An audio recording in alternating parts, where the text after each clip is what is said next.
जय श्री कृष्णा। आप सबका अपने चैनल पुण्य धर्म में स्वागत है। आज इस वीडियो में आप सब जानेंगे कि शनि जयंती किस दिन मनाई जाएगी और इस दिन क्या करना चाहिए, क्या नहीं करना चाहिए, और साथ में जानेंगे इस दिन कौन कौन से शुभ योग बन रहे हैं, पूजा का शुभ मुहूर्त कब है। सब कुछ आप सब इस वीडियो में जानेंगे। वीडियो में अंत तक अवश्य बने रहिएगा। और हाँ दोस्तों, वीडियो पसंद आए, जानकारी अच्छी लगे तो चैनल को सब्सक्राइब अवश्य करें। शनि देव को कर्म फलदाता और न्याय का देवता माना जाता है, जिनकी पूजा विशेष रूप से जीवन में अनुशासन, धैर्य और कर्मों के फल से जुड़ी होती है। मान्यता है कि शनि देव का जन्म ज्येष्ठ माह के कृष्ण पक्ष की अमावस्या तिथि को हुआ था, इसलिए हर वर्ष इसी दिन शनि जयंती मनाई जाती है। इस बार शनि जयंती पर 3 अत्यंत शुभ संयोग बन रहे हैं,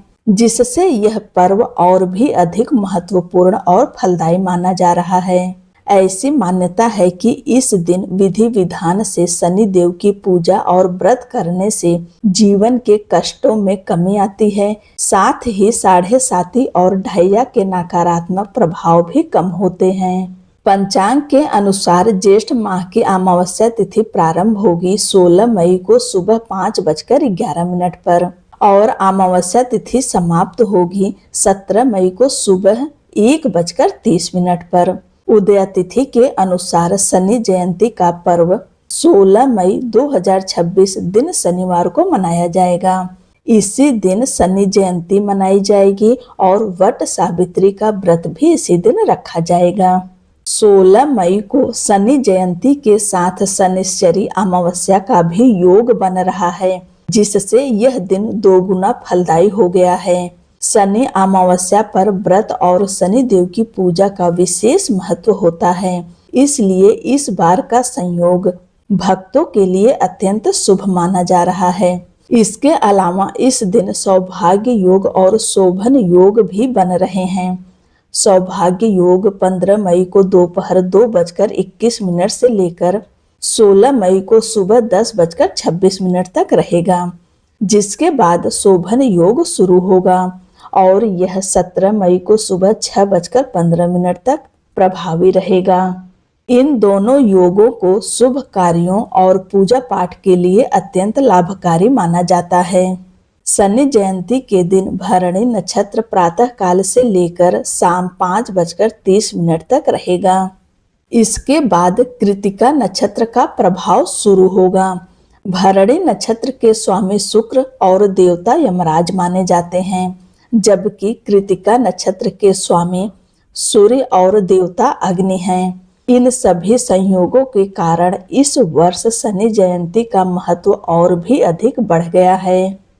इस दिन सुबह जल्दी उठें, ब्रह्म मुहूर्त में उठ जाएं, नहाने के पानी में गंगा जल और काला तिल मिलाकर स्नान करें, स्वच्छ शुद्ध वस्त्र धारण करें और आप अपने घर में जैसे पूजा करते हैं वैसे करिए। अगर शनि जयंती पर व्रत रखते हैं तो व्रत का संकल्प लें। हो सके तो आप सुबह के समय मंदिर जा सकते हैं, शनि देव की पूजा कर सकते हैं। प्रदोष काल में शाम के समय, जब प्रदोष काल का समय रहता है, उस समय शुद्ध स्वच्छ वस्त्र धारण करके पूजा का सारा सामान लेकर शनि देव के मंदिर जाएं। अगर आपके घर के आसपास शनि देव का मंदिर ना हो तो आप पीपल वृक्ष की पूजा करें।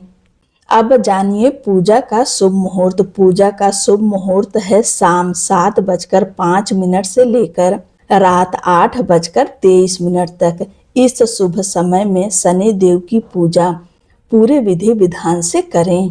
शनि देव को सरसों का तेल अर्पित करें।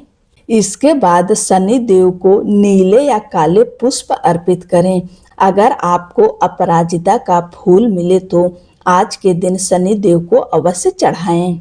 सरसों के तेल का दीपक जलाएं और उस दीपक में थोड़ा सा काला तिल, काली उड़द और एक छोटा सा लोहे की कील, यह सब डालकर दीपक अर्पित करें। भोग में आप शनि देव को गुड़ का भोग लगा सकते हैं या फिर उड़द से बनी हुई कोई सामग्री। यह भी अर्पित कर सकते हैं। इसके अलावा लड्डू का भी भोग लगा सकते हैं या फिर शुद्ध सात्विक खिचड़ी का भी भोग लगा सकते हैं।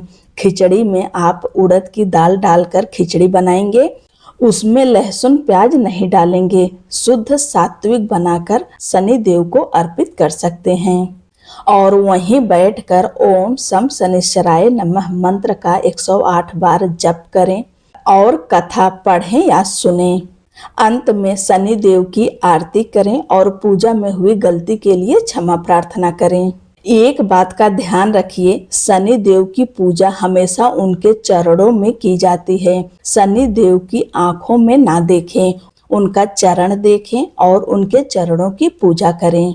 और इस दिन आप सब कुछ उपाय अवश्य करें। शनि जयंती पर किसी शिव या भैरव मंदिर में लोहे का त्रिशूल अर्पित करना शनि दोष को शांत करने का एक प्रभावी उपाय माना जाता है।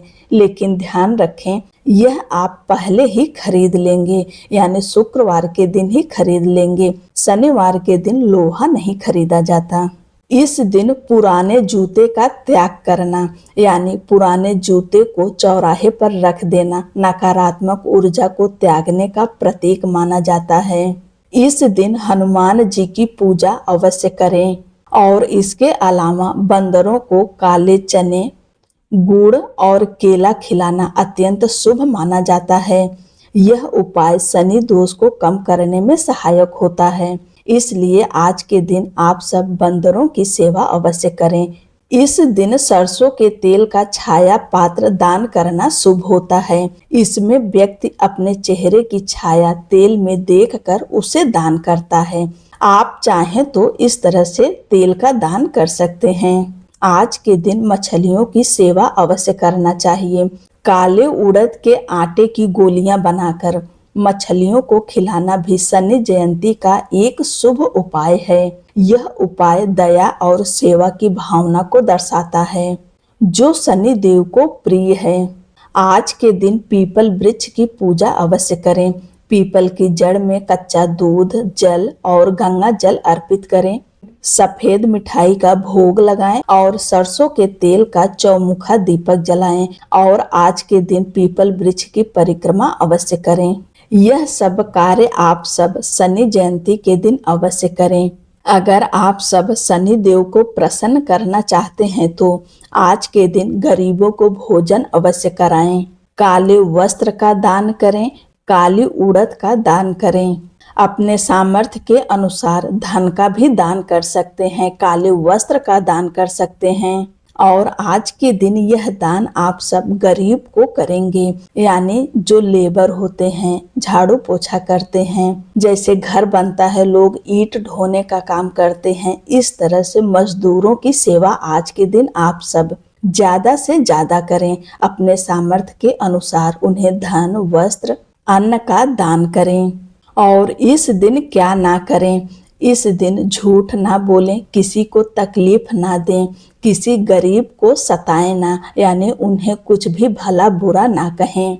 किसी के साथ छल कपट नहीं करना चाहिए। ये सब चीज शनि देव को बिल्कुल पसंद नहीं है। शनि जयंती पर अगर हम सब सच्चे मन से पश्चाताप करें और अपने कर्मों को सुधारने का संकल्प लें तो शनि देव अवश्य कृपा करते हैं और वह प्रसन्न होते हैं। इसलिए आज के दिन आप सब संकल्प लीजिए कि हम अपने द्वारा, अपने मन, कर्म, वचन के द्वारा किसी को तकलीफ ना पहुंचाएंगे। आप सभी को शनि जयंती की ढेर सारी शुभकामनाएं।